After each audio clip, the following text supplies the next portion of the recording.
So what are you going to do over the next 3, 4, 5, 6, 7 weeks together to make them want to vote for you? Which leaves us, of course, at the very end, and then 15 minutes worth of questions, with Roman numeral 6, the dirtiest secret of the judge community. Here is the actual secret of the judge community. The secret of the judge community is when the debate is really close, it matters whether we like you or not. That's true. When the debate is really, really close, it matters whether we like you or not. And I could go through all the psychological data to talk about why some of that has no connection to a conscious decision making by the judge. It's not like the judge says, I want to vote for this person. But think about just how much more credible someone is when you like them. Think about how much more you're likely to believe them whenever you like them. Think about how much more you're likely to give them a break in a key moment when you like them. If the judges like you, if your coach is bragging about you, if your teammates are telling everyone who will listen how hard you work and that you really want this, and you've done everything you can to get to this spot, and your opponent is the opposite.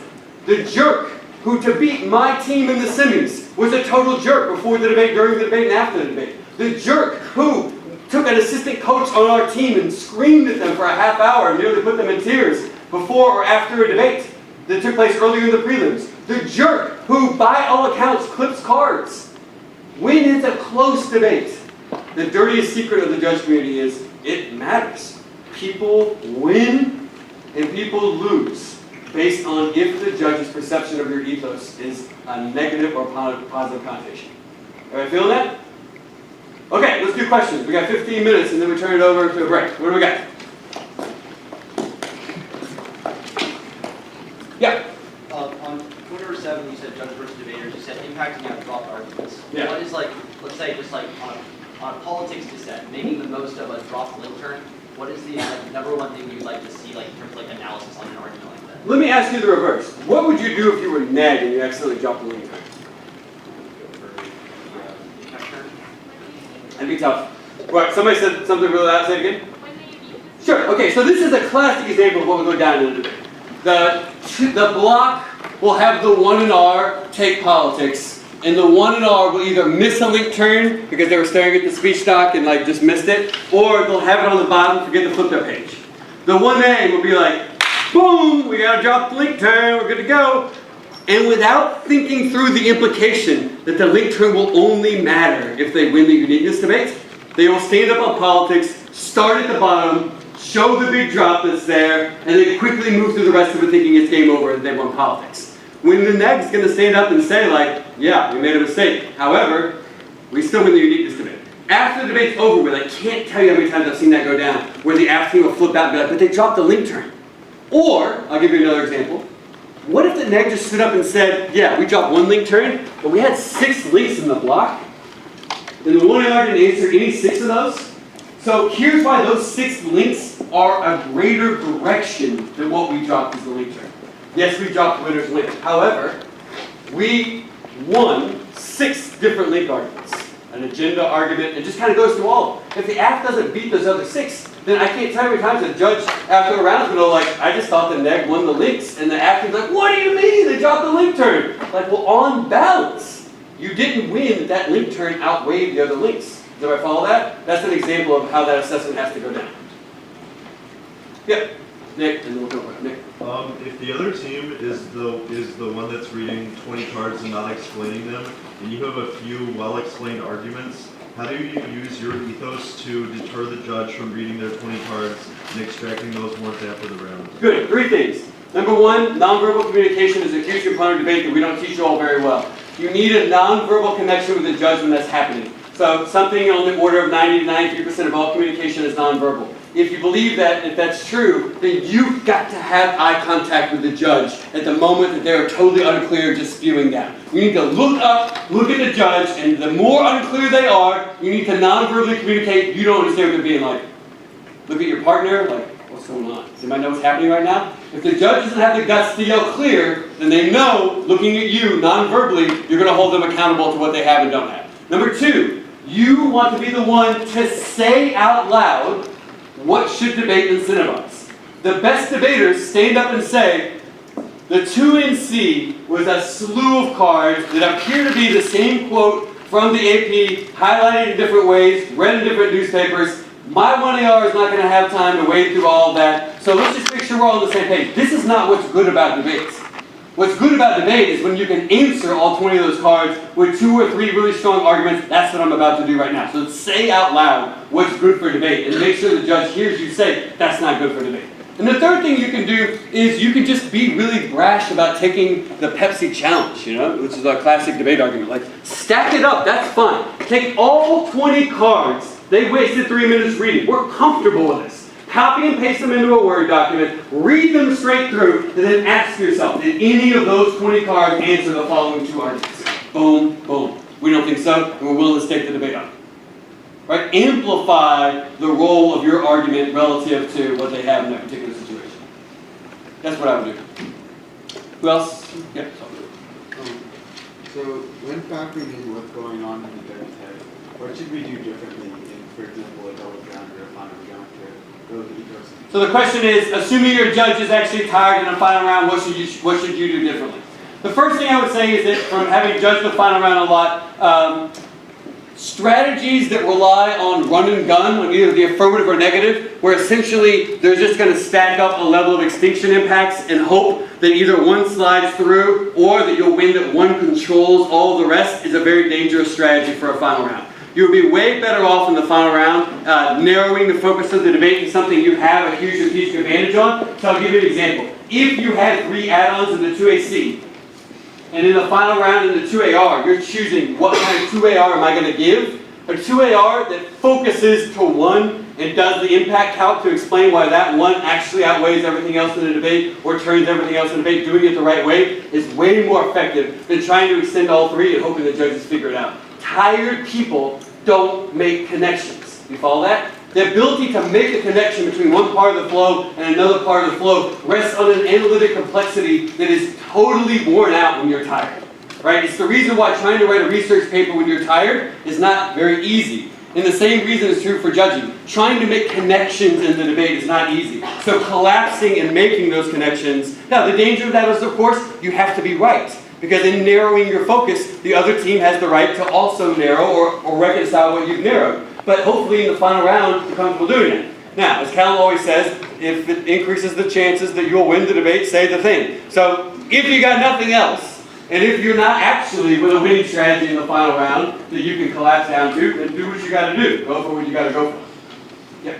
What are ways to think about executing ethos moments? Good. Ethos moments is the question at hand. I have a highly different lecture I do for the lab on advanced ethos moments. We'll do a little short preview of that here. So ethos moments are a key component of giving a good 2NR or a good 2AR, and they can be extremely important earlier in the debates, depending on when you want something critical to happen. So an ethos moment generally occurs when a couple things happen. You slow down, you make eye contact with the judge, you use vocal inflection, and through the process of doing that, signal that what you're talking about is a crucial part of the debate. Now, a team that uses too many ethos moments, like always a slowing down and always acting like everything is the most dramatic thing ever, is not going to work. But generally, every really good rebuttal has a crucial ethos moment in it, and then you communicate with the judge that this is the defining feature of the debate. Now, not only will it jar the judge into paying attention to you because of the difference in style, but it will also, ideally, be a place that they'll start after the debate whenever they actually look at their flows and work their way through it. Now, the cross-sex can be a huge place for ethos moments, and you saw Brian give an awesome lecture on that yesterday. There's tons of ways to use the cross-sex to engineer ethos moments. But to give you an example, I think that ethos moments are most effectively deployed when you can figure out what the nexus question of the debate is. Right? Generally, what's frustrating from judges is the key question of the debate receives less than 20 seconds from either team. Right? Like oftentimes, what the debate will be decided on is a quick blip that takes place in the line by line because everybody's trying to win their stuff and they're not thinking through what happens if the other team wins all their stuff. And the best debaters are the ones who can stand up and say, even if they win all their stuff, here's why I still win, which is a phrase we try to teach you over and over again. How do you say even if, say even if, say even if. So if you can make an ethos moment on the nexus question of the debate, then you're off to the races. But slowing down, eye contact, vocal inflection, all key for ethos moments. Yes?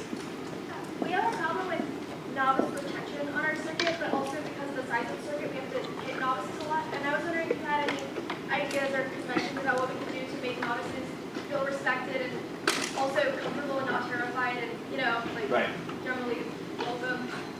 Well, there's lots of coaches in the room that have more novice squads than what I've had success with. We actually won the ADA Nationals in novice this year for the first time in Wake Forest history, so we have some novices on our team. However, my anecdotal evidence, and this is definitely something you should talk to your lab leaders about, my anecdotal evidence suggests that novices generally quit for a couple of reasons. One, they have a terrible competitive experience because they're not actually debating novices. They go to a tournament where they debate someone who has way more experience, either because they've been doing novice debate longer, or because their coaches and squads incentivize them to win by giving them an argument the novice just doesn't understand. So they come out of a debate having lost and really didn't understand what they were debating the whole time. Anybody have that happen to you? It happened to me. It happens a lot, okay? So the type of person that has to be, you have to really be prepared to sort of warn everybody that's coming to some extent. The second thing is you mentioned something, which is the robustness of the novice circuit is a key component of that. Getting them to tournaments where they're actually debating other novices versus getting pulled because the division collapsed is a crucial component of making sure that people actually stick with it. But my personal experience is very simple. Debate was a home for me. Debate was a place where other people in Louisiana at a public school where it was okay to be cool, where it was okay to be cool by being smart. It was okay to want to be smart, to say out loud that I like nerdy, smart things, that I want to get smart, that I care about something. If you can find novices like that, then the debate team cannot just be about the tournaments. You have to do social stuff together outside that. And as the team captain, whether you're the designated team captain or not, you've got to engineer social environments where people have fun. Now, some of you only want to sit behind a computer and play video games. I get that. That's fine. But for a novice, what they need is to say, let's go to dinner together. Now, here's why. Because all the other people at the high school are doing it. So if there's a one kid who doesn't have a social outlet, then it magnifies that debate is different, not debate is just what I happen to do. Does everybody follow that? It's so easy to do social stuff in your squad, but it's very difficult. Because you have to coordinate rides and times, and it's not easy to do, but it's an easy idea in theory. I think novices stick around when they feel like they have a home. All right, last question before I break. Elliot? I guess my last question would be, how do you, what do you do when a judge is doing something like that makes you feel uncomfortable? Like, we had a round where, the team went off framework, and then, partway through the debate, I guess the judge's friend or something came in and just started talking about how much he loved that argument, and they had a really loud conversation, which is not, distracting me. So the question is, what do you do when your judge is doing something that isn't following the norms of what the best debaters and the best judges do in the community? I wish I could honestly stare all of you in the eyes and say that all the judges you have will be adults who are professionals, but that's not the case. Oftentimes, judges are people who have showed up at a tournament for a totally different reason than to hang out with brilliant people. Some of them want to come and party. Some of them want to come because it's money. Some of them want to come because they get a chance to hang out with their friends. Some of them want to come out of obligation. So not every person in the back of the room is someone that's going to treat this like an awesome experience for everyone involved. I wish I had an easy answer for that. I can simply say this, that just like debating the jerk, you have to walk away with it with a lesson of what are you going to do when you're in that spot. Everyone in this room can be a judge, should be a judge. It would be awesome if everybody in this room either judged novices when you were in high school when you were allowed to, or transitioned out of high school and they came back and judged. One of the greatest things you can give back to the debate community is a chance for debaters to be judged by people that care about the debate, and oftentimes that's the difference between an awesome term and not. So all I can say, Elliot, is when you got a bad judge, you have a bad judge. Just recognize what they're doing, and then don't do it when you're the judge. It's kind of a cop-out, but that's what I got. All right, we're good, yeah.